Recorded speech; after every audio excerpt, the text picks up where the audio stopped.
यह बात उन दिनों की है जब मैं 8वीं कक्षा में पढ़ता था। तब मेरी उम्र 13 की होगी। उस समय मैं अपने परिवार के साथ बड़े मज़े और मस्ती करता था। मेरे परिवार में मम्मी पापा और बहन और मेरी दादी भी रहती थी। मेरे पापा रेलवे की नौकरी करते थे, इसलिए हम लोग रेलवे के मकान में रहते थे। जब मेरे पापा रिटायर हुए तो हम लोग एक बड़े बंगले में रहने चले गए। उस बंगले में मैं बहुत खुश था, क्योंकि मैं पहले से सोच रहा था कि हमारा खुद का एक बड़ा घर हो।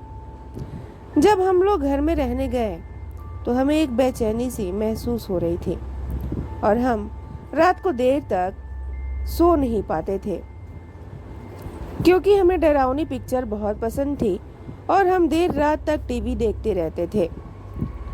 और हमारा बाकी का परिवार खाना खाने के बाद सो जाते थे। एक दिन की बात है, जब मैं रात में 11:30 बजे टीवी देख रहा था, तब मुझे लगा कि बाहर से कोई आवाज़ आ रही है। मैंने सोचा मम्मी या पापा पानी लेने के लिए उठे होंगे, वहीं से आवाज़ आ रही होगी। उस समय मैंने ध्यान नहीं दिया, लेकिन थोड़ी देरी के बाद जब मैंने टीवी बंद कर दी तो मुझे फिर से पायल बजने की आवाज़ आ रही थी, जैसे मेरे पास कोई चल रहा हो। मैंने देखा तो कोई नहीं दिखा, तो मेरे पैर थर थर कांपने लगे और डर के मारे मेरे होश ही उड़ गए। यह कैसी आवाज़ थी, ये सब क्या हो रहा था, मुझे कुछ भी समझ नहीं आ रहा था। तभी पायल की आवाज़ बंद हो गई। थोड़ी देर बाद आवाज़ फिर से आने लगी तो मेरा दिल जोर जोर से धड़कने लगा, मानो मेरा दिल बाहर आ जाएगा। मैंने सोचा कि मैं यह बात सबको बताता हूँ। जब मैं हिम्मत उठा के दरवाज़ा खोला तो मुझे वह मेरे पास बजने लगा, लेकिन वहाँ पर कोई न दिखा। तो मैं किसी तरह मम्मी के कमरे में पहुँचा और सारी बातें उन मम्मी पापा को बता दी। मेरे पापा मानने को तैयार नहीं थे कि मैं सच बोल रहा हूँ, क्योंकि उनको जोर से नींद आ रही थी और वह थोड़े नींद में भी थे। यहाँ तक कि कोई ने मेरी बातों पर ध्यान ही नहीं दिया। तो मैंने सोचा कि आज रात में मम्मी पापा के साथ ही सो जाता हूँ। ऐसा करते करते करीब 8 या 9 दिन बीत गए। तभी वह आवाज़ फिर से आने लगी, लेकिन वह मेरे सिवाय किसी और को सुनाई ही नहीं दे रही थी।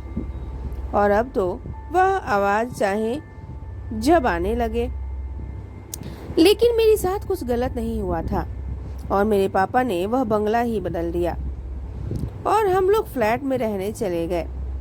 हमारे बाद उस बंगले में हमारे जान पहचान वाले लोग रहने आ गए और उनका छोटा बेटा हमारा बड़ा अच्छा मित्र था। एक बार वह हमसे मिलने हमारे घर आया और हमसे पूछने लगा कि एक बात मैं तुमसे पूछ रहा हूँ, सच सच बताना कि उस घर में कभी तुमने किसी के चलने या फिर पायल बजने की आवाज़ सुनी थी क्या? तब तो हमें पक्का यकीन हो गया कि उस घर में कुछ तो था और मैंने फिर से अपने परिवार को बताया। तब उन लोगों ने मेरी बातों पे यकीन किया कि मैं सच बोल रहा हूँ। और जो लोग वहाँ पर रह रहे थे, उन लोगों ने उस घर में पूजा पाठ कराया तो पता चला कि यहाँ पर 7 औरतों ने एक साथ फांसी लगा ली थी और यह उन्हीं की आत्मा थी। आज मैं करीब 70 साल का हो गया हूँ, फिर भी उस घर में जाने से मेरे रोंगटे खड़े हो जाते हैं और उस घर की बात सुनकर मैं आज भी बहुत डर जाता हूँ। तो ये थी आज की कहानी। आप लोगों को ये स्टोरी कैसी लगी प्लीज़ कमेंट करके ज़रूर बताइएगा और ऐसी ही ढेर सारी मज़ेदार स्टोरी सुनने के लिए चैनल को सब्सक्राइब कर दीजिए। स्टोरी पसंद आए तो लाइक और शेयर करना ना भूलिएगा। मैं मिलती हूँ आप लोगों से नेक्स्ट मज़ेदार स्टोरी के साथ। तब तक के लिए बाय बाय, टेक केयर।